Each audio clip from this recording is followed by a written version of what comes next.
सबसे पहले महादेव के चरणों में प्रणाम करती हूँ, मेरा प्रणाम स्वीकार हो। मैया पार्वती के चरणों में प्रणाम करती हूँ, मेरा प्रणाम स्वीकार हो। कार्तिक गणेश दोनों भैया के चरणों में प्रणाम करती हूँ, मेरा प्रणाम स्वीकार हो। आप सभी गुरु भाई बहन के चरणों में प्रणाम करती हूँ और महादेव से दया मांगती हूँ कि हे महादेव, मेरे जितने गुरु भाई बहन हैं सब पे दया कीजिए, पल पल दया कीजिए। गुरु भाई बहन, आज मैं जो कथा सुनाने जा रही हूँ, 6 ब्राह्मण एक राक्षस की शिव चर्चा कथा सुनाने जा रही हूँ। कथा बहुत सुंदर है, शुरू से अंत तक सुनिएगा। अगर आप लोग कथा अच्छा लगे तो मेरे वीडियो को लाइक कीजिए, चैनल को सब्सक्राइब कीजिए, कमेंट बॉक्स में हर हर महादेव जरूर लिखिए, क्योंकि कोई भी शिव चर्चा आधा अधूरा नहीं सुनना चाहिए। आधा अधूरा सुनने से कोई ज्ञान प्राप्त नहीं होता है और पूरा सुनने से सारी मनोकामना पूरी होती है, सारी दुख तकलीफ दूर होता है। चलिए ज़्यादा बात नहीं करते हुए कथा शुरू करते हैं। एक गांव में 6 ब्राह्मण थे। 6 ब्राह्मण पूजा कराते थे, पूजा पाठ यज्ञ ये सब काम करते थे। 6 ब्राह्मण 6 ब्राह्मण को दूसरे गांव से न्योता आता है कि 6 ब्राह्मण को पूजा कराना है, यज्ञ में बैठना है। 6 ब्राह्मण अपने घर से चले जाते हैं। जब अपने घर से चले जाते हैं तो चलते चलते चलते चलते उनको शाम हो जाता है। जब शाम हो जाता है तो क्या होता है गुरु भाई बहन, वहीं पे एक मुखिया जी थे। मुखिया जी से कहते हैं 6 ब्राह्मण जाके कि आप हम लोग को भोजन कराएंगे? शाम हो गई है, हमें बगल गांव में जाना है यज्ञ कराने, तो क्या आप हमें रात गुजारने का जगह देंगे? रात भर बस रुकना है, शाम हो गया, नहीं तो हम आपसे बोलते नहीं। ब्राह्मण कहते हैं, जो मुखिया जी थे, तो मुखिया जी कहते हैं हम आपको खाने का बंदोबस्त तो कर देंगे, लेकिन अपने घर में सोने का बंदोबस्त आपके लिए नहीं कर सकते। 1-2 ब्राह्मण हो तो चल भी जाए, लेकिन आप लोग 6-6 ब्राह्मण हैं, आप लोग के लिए एक बंगला है, वहीं पर आप 6 ब्राह्मण सो जाइएगा। ब्राह्मण 6 तैयार हो जाते हैं। उस मुखिया का एक बेटा भी था जो अपने दोस्त के घर चला जाता है। फिर क्या होता है गुरु भाई बहन, रात को खाना खा पी के अब 6 ब्राह्मण बंगला जो था वहां जाके सो जाते हैं। जो पहला जो ब्राह्मण थे तो उनके पास कुछ ऐसी शक्ति होता है, जो शक्ति कि उनको कुछ नहीं हो सकता। लेकिन 5 जो थे उनके पास ये शक्ति नहीं रहता है। 5 ब्राह्मण के पास शक्ति रहता ही नहीं है। फिर क्या होता है गुरु भाई बहन, जब उनके पास शक्ति नहीं रहता है, रात को जब सोते हैं 6 ब्राह्मण, तो सुबह जब आँख खुलता है, जो बड़े वाले ब्राह्मण थे, तो आँख खुलता है तो देखते हैं कि 5 ब्राह्मण तो वहाँ पे हैं ही नहीं। 5 ब्राह्मण पता नहीं कहाँ गायब हो गए हैं और 5 ब्राह्मण गायब हो गए हैं। अब ये देख के उनको बहुत आश्चर्य होता है। जो बड़े वाले ब्राह्मण होते हैं तो उनको कुछ नहीं होता है, वो उठते हैं वहाँ से, फिर वो मुखिया घर जाते हैं और मुखिया से पूछते हैं कि मुखिया जी आप ये बताइए कि आखिर मेरे 5 जो मित्र हैं ब्राह्मण लोग कहाँ गए हैं? हमें बगले के गांव में यज्ञ कराने जाना है, 6 ब्राह्मण को वहाँ पे यज्ञ में बैठना है। अब मैं कहाँ से 5 ब्राह्मण लाऊंगी? आप बताइए कि ये गए कहाँ 5? मुखिया जी देख के बहुत हैरान होते हैं। कहते हैं, जो बड़े वाले ब्राह्मण थे तो उनसे कहते हैं कि ब्राह्मण जी आप कोई ऐसा वैसा ब्राह्मण नहीं है, आपके पास जरूर कुछ ऐसी शक्ति है जो आप बच गए हैं। तो ब्राह्मण कहते हैं कि अब क्या कहना चाहते हैं मुखिया जी, आप सही से हमें समझाइए। संजोग से उसी समय मुखिया के जो बेटा था उसका दोस्त आ जाता है और आके कहता है मुखिया से कि मुखिया जी आपका जो बेटा है, हम लोग कल किट्टी पार्टी कर रहे थे तो हमारे पास से वो दारू पी के उसी रात चल दिया था, अभी तक यहाँ पहुँचा है क्या? मुखिया जी जो सुनते हैं उनके पैरों तले से जमीन खिसक जाता है। जब गुरु भाई बहन जमीन घिसक जाता है अब तो रोने लगते हैं।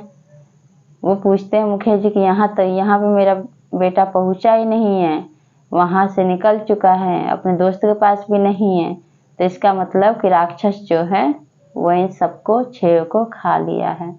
अब वो हाथ जोड़ के और रोने लगते हैं उस महात्मा के पास। महात्मा कहते कि कौन सा राक्षस? तो सारी बात मुखिया बताते हैं कि हम आप लोगों को इसलिए 6 ब्राह्मण को नहीं अपने घर में रखे क्योंकि यहीं पे एक राक्षस है जो रात को आता है 12 बजे और वो अपने भोजन के लिए एक एक आदमी को हर एक घर से पेट भर भोजन करता है, एक एक इंसान को खाता है, उसके बाद ही जाता है। फिर वो कहता है मुखिया उस ब्राह्मण से कि आपके पास कुछ ऐसी शक्ति है जो वो आपको कुछ नहीं कर सकता, आप मेरे बेटे को बचा लीजिए। तो कहते हैं ब्राह्मण ऐसा कीजिए मुखिया जी, आप उसके पास हमें ले चलिए, आप हमें वहाँ पे ले चलिए, तब जाकर मैं सब ठीक कर दूंगा। तो क्या होता है गुरु भाई बहन कि वो लेके मुखिया जी उस ब्राह्मण को लेके जाते हैं वहाँ पे। जब जाके देखते हैं तो एक पेड़ से उल्टा लटका था राक्षस, उल्टा लटका रहता है। तो ब्राह्मण पूछते हैं इन पे भी खाने के लिए आता है लेकिन राक्षस इनको छू नहीं पाता है। भगवान कुछ ऐसी इनको शक्ति देते हैं जो इनका कोई बाल बाका कुछ नहीं कर सकता। तो क्या होता है कि वो पूछते हैं, कहता है वो कि मैं तुम्हें खाऊंगा। कहता है ब्राह्मण कि ठीक है, तुम मुझे खाना चाहते हो तुम मुझे खा लो, लेकिन मेरे जितने ब्राह्मण हैं सबको छोड़ दो, मुखिया जी के लड़के को छोड़ दो। जब ये बात वो राक्षस सुनता है तो वो एक असली रूप में आ जाता है, वो एक असली रूप में आ जाता है। फिर वो ब्राह्मण पूछता है कि अभी तो तुम राक्षस थे, तुम कैसे असली रूप में आ गए हो? वो राक्षस कहता है कि मुझे पूर्व जन्म का ही मुझे श्राप मिला था। तो पूछता है ब्राह्मण पूछते हैं कि ऐसा कौन सा श्राप मिला था? तो कहता है जो राक्षस था वो कि मैं पिछले जन्म में एक किसान था और मैं अपने खेत में काम कर रहा था।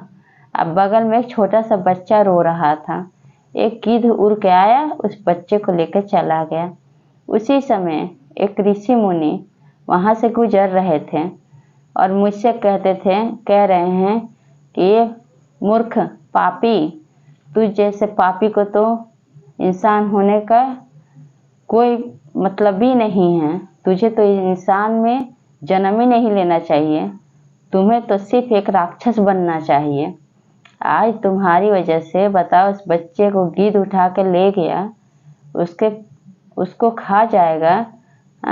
अगर तुमने उसकी बगावत की होती, तुम उससे लड़ाई किए होते उस गिद्ध से, तो उस बच्चे का जान बच सकता है कि नहीं? तुम्हें तो सिर्फ राक्षस बनना चाहिए। तो वो राक्षस उसी समय बन जाता है किसान और पूछता है कि ऋषि मुनि हमसे बहुत बड़ी गलती हो गया, आप मुझे माफ कर दीजिए। तो ऋषि मुनि कहते हैं जैसे धनुष से निकला तीर कभी वापस नहीं हो सकता, वैसे ऋषि मुनि के मुंह से निकला कोई भी शब्द वापस नहीं होता है। कहते हैं ऋषि मुनि कि जो शब्द मैंने बोल दिया है, तुम गलती किए थे, मैंने तुम्हें श्राप दे दिया, तुम राक्षस बन गए। फिर वो किसान पूछता है जो राक्षस बना था, तो पूछता है कि बताइए मैं असली रूप में कब आऊंगा? तो कहते हैं ऋषि मुनि कि जिस दिन तुम्हें सच्चा आदमी मिलेगा, बेशक वो कोई भी रूप में हो, ब्राह्मण हो, पंडित हो, कुछ भी हो, मुखिया हो, कोई भी हो, अगर सच्चा होगा, भगवान का भक्त होगा, महादेव का भक्त होगा, और उसको अगर तुम खाओगे, अपनी मर्जी से खुशी से अपने आप को तुम्हारे हाथों में सौंप देगा कि ठीक है मुझे खा जाओ, उसी दिन तुम इंसान रूप में आ जाओगे। इस तरह से क्या होता है गुरु भाई बहन, जो राक्षस था वो इंसान रूप में हो जाता है और उसके जितने भी लोग थे जो 5 ब्राह्मण थे, मुखिया का लड़का था, उसको वो वापस कर देता है। और इस तरह से महादेव की दया उन पे थी, ऋषि वो महात्मा पे, ब्राह्मण पे। तो 5 ब्राह्मण को लेकर 6 ब्राह्मण अगले जो बगल में गांव में यज्ञ होना था वहाँ पे चले जाते हैं यज्ञ कराने। यहाँ पे मुखिया जी अपने लड़के को पाके बहुत खुश होते हैं, और राक्षस जो था वो भी अपना असली रूप में एक इंसान बन जाता है। इस तरह से उस ब्राह्मण को धन्यवाद देता है, मुखिया जी भी धन्यवाद देते हैं। तो इस तरह से गुरु भाई बहन ये कथा आप लोग को कैसा लगा कमेंट बॉक्स में जरूर बताइएगा। और सब बोलिए हर हर महादेव, मैया पार्वती की जय।